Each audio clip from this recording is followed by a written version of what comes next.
Okay, so I had technically goofed when it came to our coverage over the X-Men. And the thing is, guys, like every once in a while, when it comes to my coverage over the X-Men, I like miss a certain book. We are covering like almost every single X title that was released over time by Marvel Comics. So X-Force, X-Men, Uncanny X-Men, X-Factor, and the list goes on and on. Now, technically, our coverage kind of got a little bit easier because some of the late 1990 books have not been re-released by Marvel Comics yet. So once you have Marvel do those re-release, I'm gonna go ahead and cover those books we didn't cover. But either way, occasionally I might miss like one or two, and sometimes three stories as we work through our coverage over the X-Men. Like for example, I forgot to cover X-Men issue number 72. Now, this issue is nothing really important, but I kind of feel like there's somebody out there who might ask me like, hey, Fresh, where can I find that video for X-Men issue number 72? Well, here it is. It's the whole idea of Wolverine going up against Marrow. Now, I kind of want to sit down and talk about the idea of why Storm is hated by Marrow so much, because this is a callback to so many different stories that we have covered when it comes to the X-Men. So, when it came to Storm a long time ago, she had defeated Callisto. Now, once she had did that, Storm had gained the right to be the leader of the Morlocks. But for Storm, she was going to be with the X-Men. So she told Callisto, "You're still in charge when I'm not here." Now, when it came to the Morlocks, as we all know, they went through a lot. The idea of the mutant massacre, the idea of Colossus' brother, like the Morlocks have gone through a lot. But when it comes to Colossus' brother, he kind of plays a very important role when it comes to the character of Marrow. And the reason why I'm saying that, because when it came to Colossus' brother, what he did was, Mikhail, he flooded all the tunnels of the Morlocks. And so we were kind of left to believe that the Morlocks were dead. But in reality, what he did was he teleported himself and the Morlocks into another dimension, just out there in a different dimension where time moved differently. And so the young Morlocks like Marrow, they grew up at a faster rate. And so when they came back over to Earth, they had a mission. That mission was to go after the human race. And they called themselves the Gene Nation. Now, the reason why they were going after the human race, because for the second generation of Morlocks like Marrow, they believe it's the humans' fault for why they lived in the tunnels of New York. And so because of that, they were kind of like, hey, you know what? It's their fault. Let's go ahead and kill off the humans. Now you had the X-Men get involved, and you also had Storm being able to stop Marrow from killing off these innocent humans who were just minding their business, got grabbed to be killed off for some kind of unknown war between the humans and the Morlocks. Now, after that, you had a storyline called Operation Zero Tolerance, and you had Callisto and also Marrow kind of get involved in that storyline. Callisto got seriously injured. When it came to Callisto, she asked Marrow to not go down this dark path that she was currently on, like change your life, turn your life around. And so for Marrow, she had joined the X-Men. Now, this all leads into why I say Marrow does not like Storm, because for Marrow, it's her kind of like Storm. You were not there for us as a leader. Like you abandoned us. You're with the X-Men out there living a good life and having a good old time, while your people you're supposed to lead, the Morlocks, were suffering. And so even though Storm defeated Marrow a long time ago to show that she's still a better fighter, a better leader, it's still the idea for Marrow is kind of like you failed us as a leader. But as we get into the opening pages of the storyline, it's really more of us seeing Wolverine telling Marrow to just basically move on with the idea of her hatred for Storm, because now with Marrow being part of the X-Men, that also means like she has to follow certain rules if she's going to stay with the X-Men. But it's also Wolverine saying like, let me go ahead and try to teach you. Now, when it comes to Wolverine, with him now kind of being that second in charge of the X-Men, because Cyclops and Jean Grey had officially left the X-Men, which now means Storm's first in charge, but Wolverine is also there as well. For Logan, he wants to make sure the kids fall in line. But for Wolverine, he was told by Cyclops to kind of Be nice to the kids. But for Logan, he knows for Marrow, you can't be nice to her to get her on the right path that she needs to be on with the X-Men. You gotta be that tough person. And so for Logan, he's like, listen, I'm not here to be your friend. I'm here to be your drill sergeant. I'm here to make sure that you are actually ready to help out the X-Men. Now, we do have to shift our focus over to Gabrielle Haller. Now, for Gabrielle Haller, she is the ex-lover to Charles Xavier. And I kind of hate saying that for a character, but like, that's what she is, because technically she is the mother to his child, better known as Legion. Now, she's an ambassador for Israel, but her main goal at the moment is to write a letter over to Senator Kelly. And the reason why, because in the middle of Operation Zero Tolerance, I almost said Operation Overdrive. For some reason, the Power Rangers came in my head right there. But anyways, when it comes to Operation Zero Tolerance, you had Senator Kelly in the middle of that event realize that allowing Bastion to go after innocent mutants on American soil was completely wrong. Like, those mutants did nothing wrong, so why in the world should they be attacked by Bastion and his prime sentinels? And so it's Gabrielle saying, you did the right thing stepping in and bringing down Bastion, but what about Charles Xavier? Because for Charles Xavier, that dude has been arrested ever since the idea of, well, Onslaught. Now, with all that being said, while she's writing that letter, she is confronted by somebody else. But before we're able to figure out like who's there want to talk to Gabrielle, we have to shift our focus over to Cannonball. Now, for Cannonball and the rest of the X-Men, they're still trying to rebuild the school for so many different attacks that has happened over the years. But when it comes to Cannonball, he kind of feels like it should be him to like be able to build that bond with Marrow. But Storm tells him no. Now, for Storm, it's her thinking that she's being the leader by telling him like stay away from Marrow. Like, yes, she's an X-Men right now, but she is a terrorist. She was trying to kill off humans. She's a bad person. But that kind of continues the idea of Storm and Marrow having bad blood for one another. But also at the same time, though, it's kind of like Storm, you still look at Marrow as this person going down the wrong path, but you're not trying to help her get on the right path. And so here's Cannonball trying to help out Marrow, but Storm's being that big sister, not really being the leader, and telling him all like, you can't go down there. She's a terrorist. Go away right now. And for Cannonball, he dips out angry because it's the idea of Storm treating him like he's a child. But with all that commotion going on, we also get reminded that there are two other people who had recently joined the X-Men. That would be Dr. Reyes and also the idea of Maggot. Now, for Dr. Reyes, we kind of know the actual background of this character. But when it comes to Maggot, we're still kind of learning more about him and his actual origin story, which becomes somewhat important with his connection to, well, Joseph. But I kind of want to go ahead and shift back over to Wolverine and also Marrow. Here's the reason why. Because for Wolverine, is him wanting to show Marrow that she's completely wrong when it comes to her idea of the Morlocks. Because for Marrow, Wolverine realized that she's feeding off anger. She's feeding off getting revenge against the human race for what they had supposedly done to the Morlocks. But for Wolverine, he's saying, okay, you have all that rage, all that hatred for humans, but like, you're not acting like a Morlock. And that's really important right there. It's him saying, like, I know the Morlocks. I fought against the Morlocks. For me personally, the Morlocks were just people who had standards. They were not terrorists. They weren't going after humans for some unknown war. Like for the humans, they may hate how the Morlocks look, but the humans were not bothering you guys, except here you come attacking innocent humans who had no idea that they had beef with you.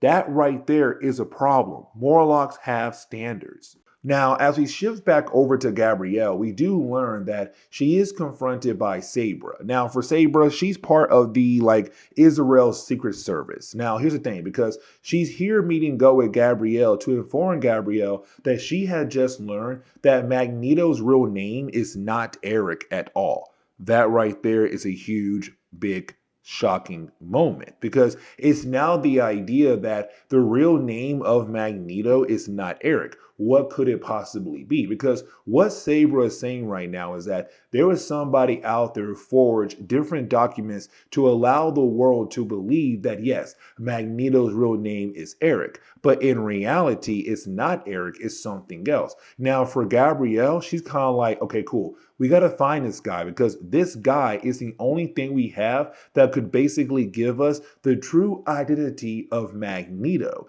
And so you have Sabra and her both dip out to find this guy who forged all the false documents. And so while you do have the two ladies trying their best to get over to that guy who basically helped out Magneto by giving him false documents to hide his true name, well, we see him now being confronted by Magneto because Magneto now knows that there's a possibility that his real name might officially get out there.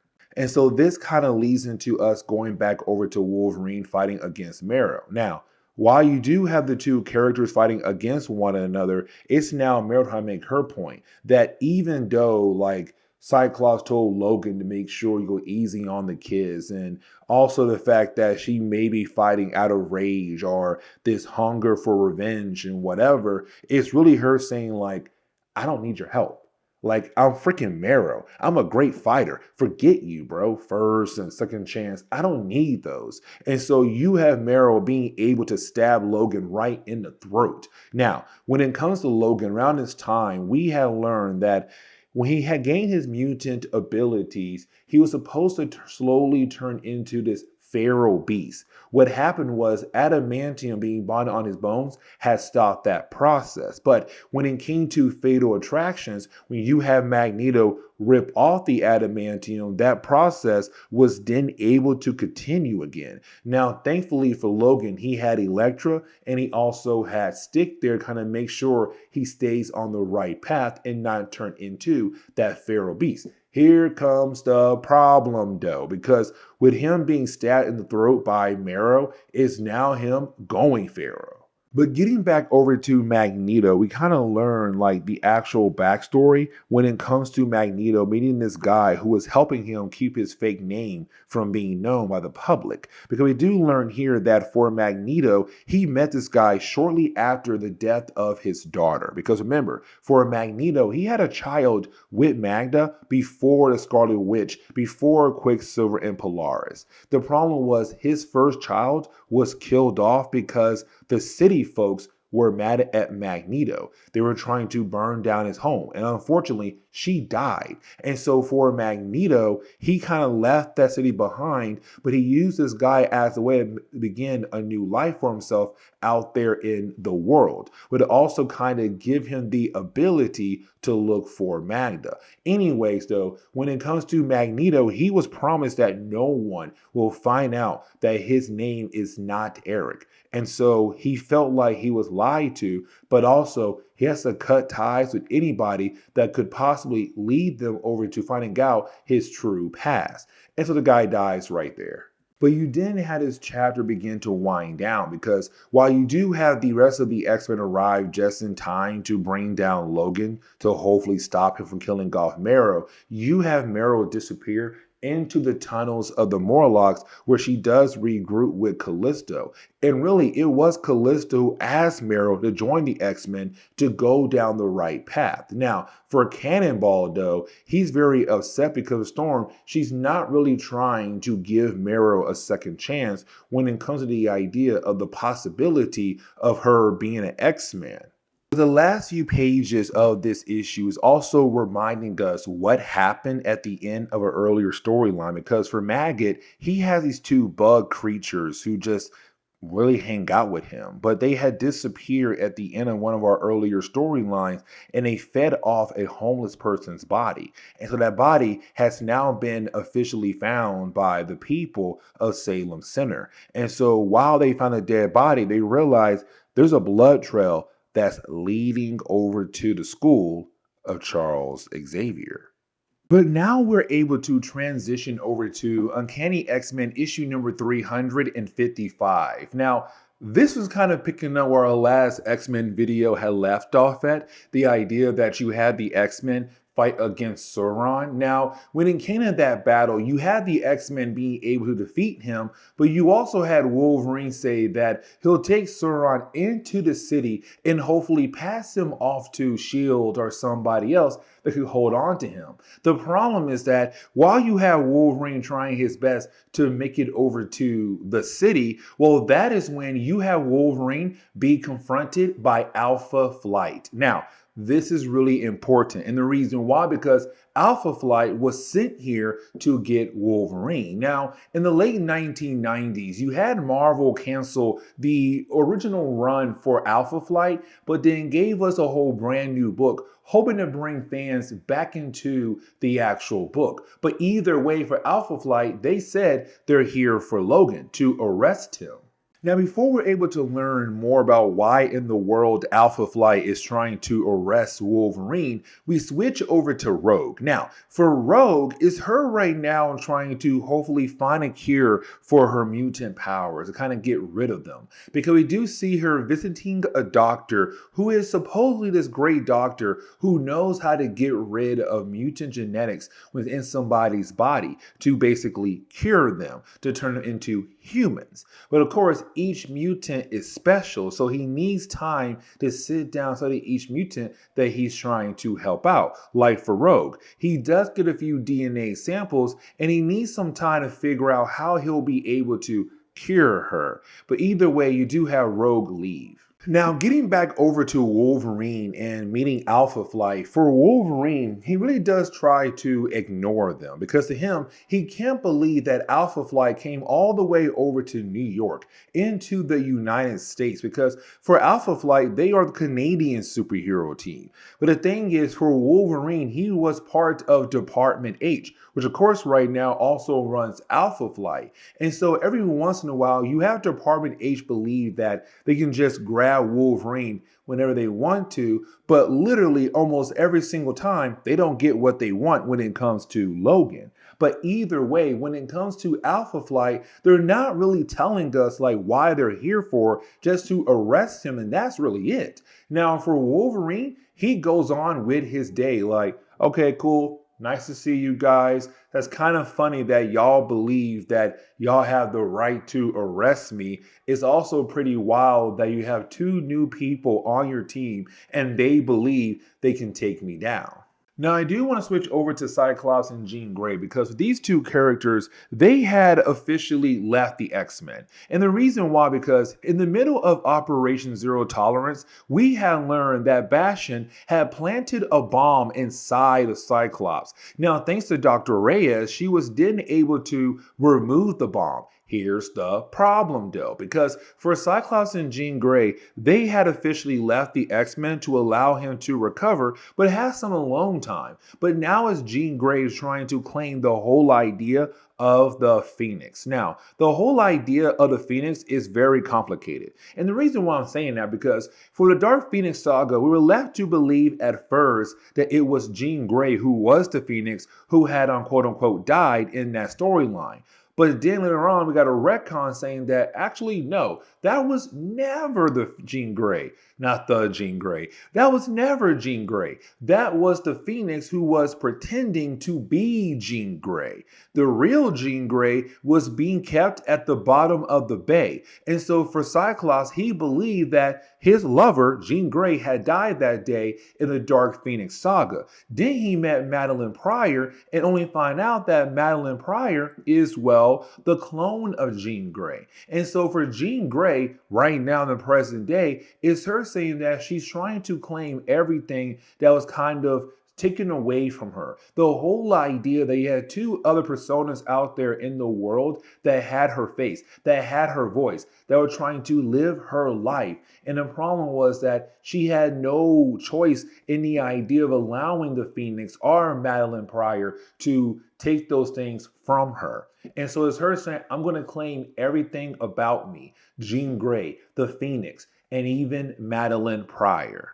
But now the rest of this video is going to be Wolverine fighting against Alpha Flight. Now, you do have the rest of the X-Men arrive as well in the middle of the battle, including Rogue, to help out Wolverine. But we do learn here, like, why is Alpha Flight trying to arrest Wolverine? Why they're trying to bring him in? Okay, so the whole idea why they're here is because they saw a videotape where you had Wolverine quote unquote kill somebody. The problem is that you can tell right off the bat that's not true at all. But also the idea that when they give the date over when it happened to Cannonball, Cannonball says there's no way that was Wolverine. And the reason why, because the X-Men were deep in the Operation Zero Tolerance event, which means Wolverine was locked up in Bastion's base while supposedly this crime was committed over in Canada. And so once you have the X-Men and also Alpha Flight realize that they have been tricked,